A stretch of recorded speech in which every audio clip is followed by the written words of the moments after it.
ses amis poètes vous propose aujourd'hui ses coups de cœur. Et mon coup de cœur aujourd'hui est Laurent Evaldi. Est un poète dans l'âme, né le 13 décembre 1958 à Lyon.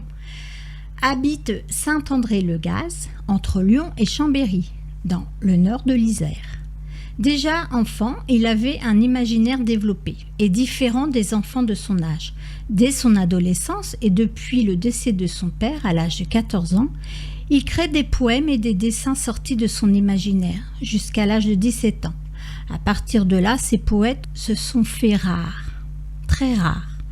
C'est à l'âge de 58 ans et suite à un burn-out qui l'a amené pendant 1 mois au centre spécialisé CMPA que j'ai recommencé à écrire et peindre en art-thérapie.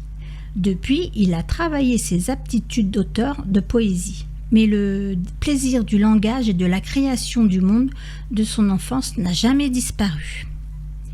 Il a recommencé à écrire de façon compulsive en mai 2020, lors du premier confinement. Et depuis, il a créé en 1 année plus de 600 poèmes et réalisé quelques 200 tableaux originaux. Et il ne pense pas à s'arrêter de sitôt. À la retraite, ses loisirs, le bricolage, la poésie et la peinture.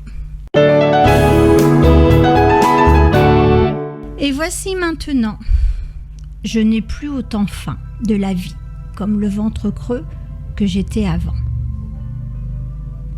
Avant la retraite, avant l'apaisement, avant la gratitude, que j'éprouve de m'avoir laissé sortir du cadran de l'horloge, du carcan effervescent de la routine imposée, du mouvement du monde des zombies. Aujourd'hui, je suis dans la digestion du temps qui me reste. J'ai encore le goût du monde d'avant dans la bouche. Mais je suis sauvée de l'indigestion, de la nausée. Je rumine juste encore un peu de temps en temps. Deuxième lecture. Les vieux. Le vieux, rappelle-toi, et la vieille d'avant.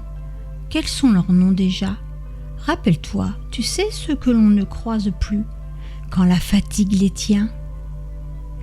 Ils sortent juste un bout de nez, une paire de lunettes, un pied entre leurs portes, lentement. Ils s'effacent à la vie, ils gomment l'avenir, tirent le trait, n'attendent plus, n'espèrent rien que le mieux possible derrière les rideaux. Leur ombre lente hante de vieilles armoires et du papier peint jauni. C'est fou comme les vieux disparaissent, bien avant qu'ils ne meurent. Marie et ses amis poètes vous remercient et vous donnent rendez-vous mercredi prochain. Au revoir.